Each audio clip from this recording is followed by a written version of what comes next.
आज की कक्षा में आपका स्वागत है। प्रस्तुत कहानी के माध्यम से लेखक ने बच्चों को अंधविश्वासों से दूर रखकर वैज्ञानिक दृष्टिकोण को अपनाने के लिए प्रेरित किया है।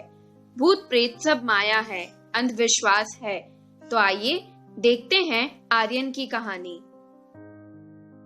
अंधेरी रात थी, चारों ओर सन्नाटा था, हाथ फैलाए न सूझता था। कभी कभी कुत्तों के भौंकने की आवाज सुनाई पड़ती थी। आधी रात बीत चुकी थी। मामा जी के घर से कुछ दूरी पर सामने हवेली थी। हवेली में उजाला था। आर्यन खेतों को फटाफट पार करता हुआ उस ओर अकेले बढ़ रहा था। उस हवेली में उस दिन के बाद फिर अगले दिन उजाला दिखाई दिया। मामा जी ने पहले ही आर्यन को बताया था कि हवेली की ओर जाने की जरूरत नहीं है। वह हवेली भूतों का डेरा होने की आशंक विश्वास थी। आर्यन मन ही मन मुस्कुरा रहा था। वह जानता था कि भूत कुछ नहीं होते, ये बस खाली कल्पना है। कक्षा में विज्ञान के शिक्षक ने वैज्ञानिक दृष्टिकोण अच्छी तरह समझाया था। रहस्य का पता लगाने के लिए उसने मन में ठान लिया। मामा जी ने कहा था कि हवेली में पिछले 10-15 सालों से कोई नहीं रहता। पहले उसमें एक जमींदार का परिवार रहता था। अब जमींदार का परिवार खत्म हो गया है। उस तरफ कोई आता जाता नहीं। एक बार घीसू उधर गया था। बेचारे का बुरा हाल हुआ था। 3 महीने तक खाट पकड़े रहा। आर्यन करवटें बदल रहा था। आधी रात को उठकर छत से उसने हवेली को फिर से देखा। वहां रोशनी थी। गर्मी की छुट्टियां बिताने के लिए वह मामा जी के घर गया था। ये एक समृद्ध गांव था। मामा जी के पास एक विदेशी डिजिटल कैमरा भी है। ये बात आर्यन को मालूम थी। मामा जी की एक लड़की थी, उसका नाम कनिष्का था। आर्यन ने कनिष्का से कुछ सलाह मशविरा किया। दोनों बहादुर थे। अगला कदम उठाने के लिए उन्होंने कमर कस ली। अगली सुबह उसने मामा जी से कैमरा मांग लिया। मामी जी को साथ बैठाकर मामा जी का फोटो लिया। फिर मामा मामी और कनिष्का के भी फोटो खींचे। कनिष्का ने मामा मामी के साथ आर्यन के भी फोटो खींचे। मामा मामी जी बहुत खुश थे। मामा जी ने कैमरे की तारीफ के पुल बांधते हुए कहा, रात में मामूली रोशनी में बिना फ्लैश गन के भी ये तस्वीर खींच लेता है। कमाल का लेंस लगा है इसमें। आर्यन ने कैमरा अपने पास रख लिया था। कैमरा पाकर आर्यन और कनिष्का बहुत प्रसन्न थे।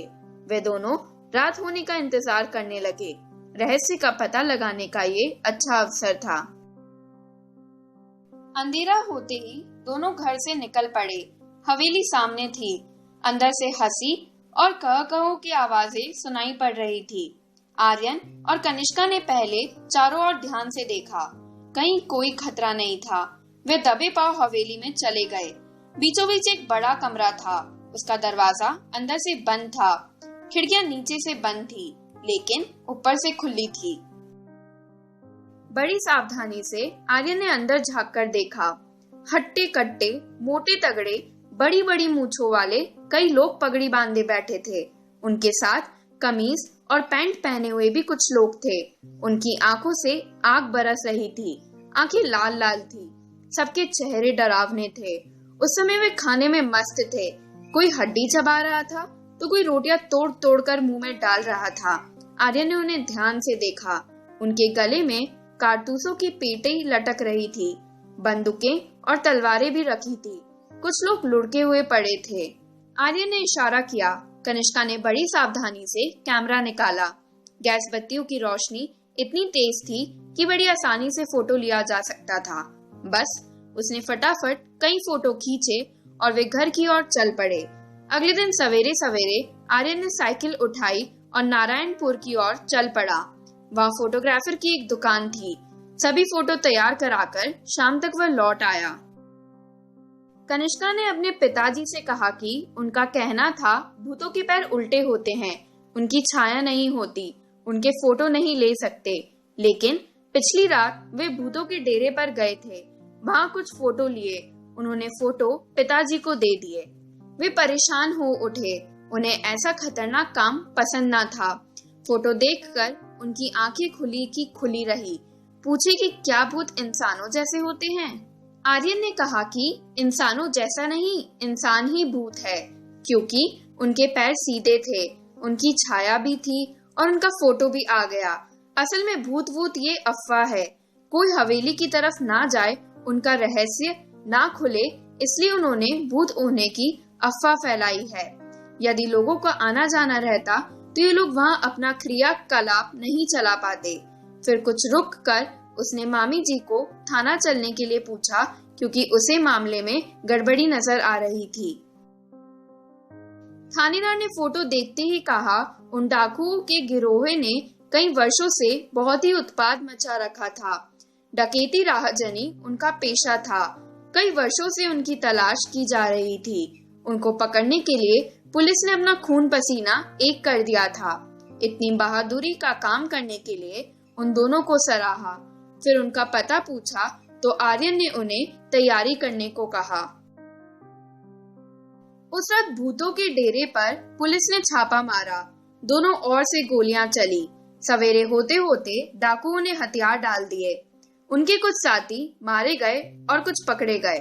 गांव वालों ने हवेली में बसे भूतों को देखा तो चकित रह गए। सभी डाकुओं के आतंक से मुक्त हो गए।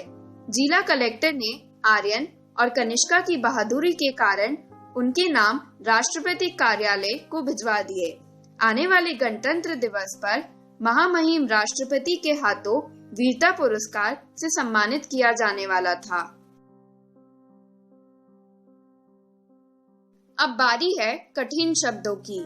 पहला सलाह मशवरा, दूसरा बीचों बीच, तीसरा कमर कसना। ये हैं जवाब। पहला सलाह मशवरा, सब निर्णय बड़ों की सलाह मशवरा से ही करना चाहिए। दूसरा बीचों बीच, उनका घर बगीचों के बीचों बीच था। तीसरा कमर कसना, साफ सफाई करने के लिए सबने कमर कस ली। जोड़ियां मिलाओ। अ फोटो की दुकान, भूत वूत, हवेली। ब कपोल कल्पना, कह कहो की आवाज, खतरनाक काम, नारायणपुर। क फोटो की दुकान, नारायणपुर। ख भूत वूत, कपोल कल्पना। ग हवेली, कह कहो की आवाज।